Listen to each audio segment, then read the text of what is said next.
¿sabes? Vamos a volver al algoritmo. De la El algoritmo está interesante.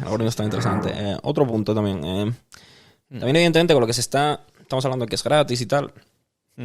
Y salen todos los episodios el valor del tiempo, ¿no? Como único vector que avanza hacia adelante, que no somos capaces de controlar y que evidentemente tiene un precio social. El tiempo lo gastas para esto, para lo otro, hacer X actividades, las actividades tienen un valor económico, bla, bla, bla, bla, bla, bla. También es una decisión muy personal y también es una interpretación muy personal el abuso que puede hacer o no hacer de ti el algoritmo. Porque evidentemente, ¿cuánto vale tu tiempo? ¿Cuánto vale el tiempo de un niño joven que está formando sus ideas y que está expuesto 24/7 o un montón de horas mientras está en clase, mientras está en el autobús yendo a casa, mientras está donde sea, pasando tal? ¿Cuánto vale el tiempo de una persona adulta que hace un uso más responsable de esas redes sociales? ¿O cuánto vale el tiempo de... ¿Sabes? Es una interpretación que también tiene que hacerse desde el punto de vista del individuo, no es una decisión fácil de tomar para la raza humana o para este grupo de población.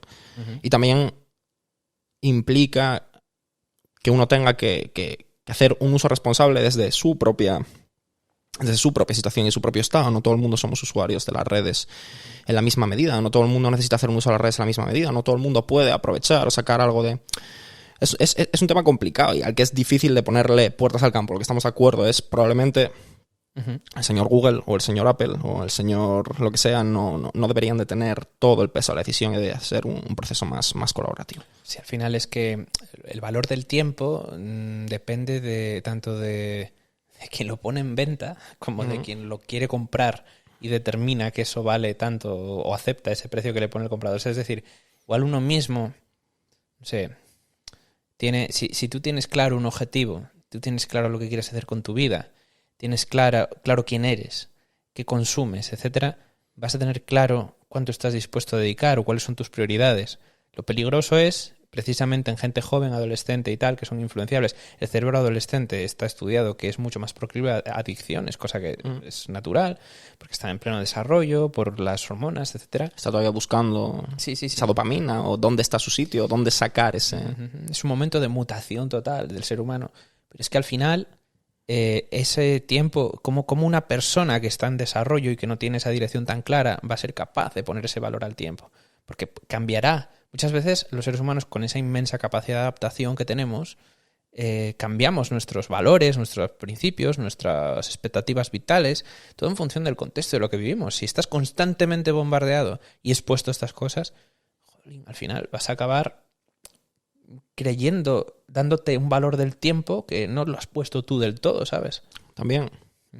Otro punto también que me parece interesante en todo esto es, hablando de las mentes jóvenes en las redes sociales y demás, una presión que igual tú y yo no sentimos, o no, tú y yo en concreto me refiero, hay gente de nuestra edad que igual sí la siente, pero igual para nuestra generación no es tan necesario el tener que formar parte de esas redes para sentirse integrado, para formar, porque no crecimos con eso.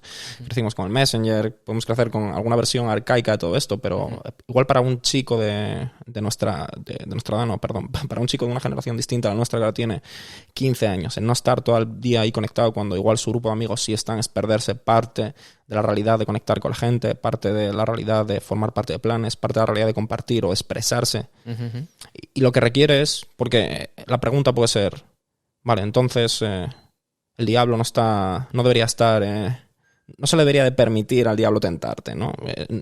No tiene ningún sentido, evidentemente el alcohol está ahí para tentarte, las drogas están ahí para tentarte, el mal camino está ahí para tentarte.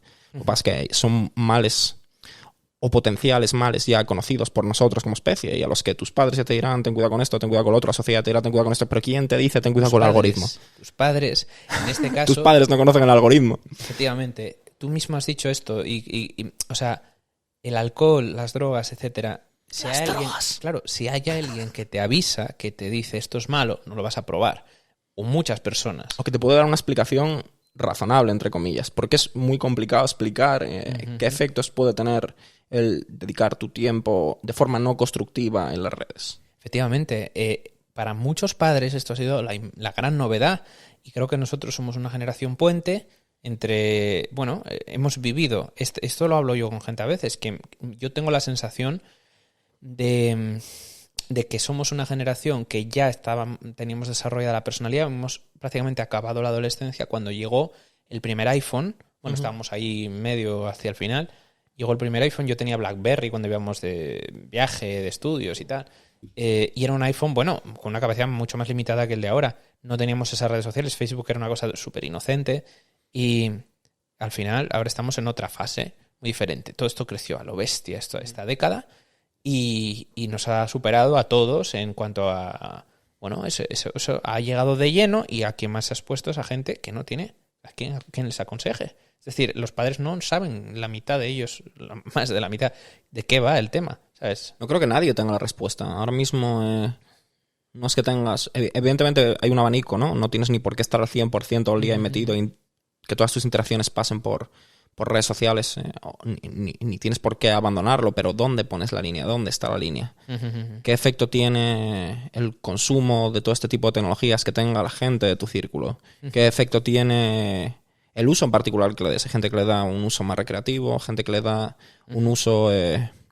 incluso un buen uso, un uso para aprender o para conectar con gente con la que no tendría la posibilidad de conectar en persona o con grupos de personas con los mismos intereses. Hay gente que hace un buen uso de un hashtag y sabe buscar a gente que tiene el mismo interés que él o sabe consumir el contenido que realmente le interesa. O gente que hace un buen uso de páginas en concreto, que hacen una buena recolección de temas o de temas, perdón, de información respecto a un tema. O en verdad se puede hacer un muy buen uso y puede ser un complemento muy bueno para información más tradicional o conocimiento adquirido de una forma más tradicional, pero es muy complicado saber poner esas líneas porque no tienes el ejemplo del mismo modo que tu padre, tu madre, tu abuela pueden decirte, mira, ese es Pepín, era un chaval muy normal cuando tenía 30 años y míralo ahora con 50 cómo quedó por las drogas, ¿no? Lo que hablábamos antes, pero no te puedo decir, mira Pepín, era un chaval muy avispado y el algoritmo lo dejó para allá, ¿sabes? No, todavía no hay esos casos, no puedes... Hombre, alguna habrá que habrá quedado ya pasado, ¿no? No hay, pero vidas que podrían ser de una manera y no han sido, pero del mismo modo, pero es lo que has dicho tú.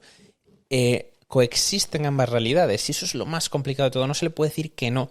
Es decir, ni yo, ni tú, ni nadie que lo critique, nadie le puede decir que no porque tiene un lado bueno, porque crea un espacio donde también medra ahí lo bueno. Y entonces nosotros tratamos de estar en ese lado. Entonces tratamos de lado de la luz. salir en vuestro sistema de recomendación, pero aportar un poco de espíritu crítico y cultivar la responsabilidad individual, que es en el fondo lo que te va a proteger de todo y que te va a permitir elegir el contenido que tú quieres y aumentar un poco esa sensación de libertad personal, ¿no? Creo que esa es la clave. Pero es verdad que ese espacio existe y hay gente que publica cosas interesantísimas, que hace comunidad, habla de filosofía, habla de arqueología y yo sigo páginas así, del mismo modo que estás viendo ahí a imitadores de Kim Kardashian, ¿sabes? O sea,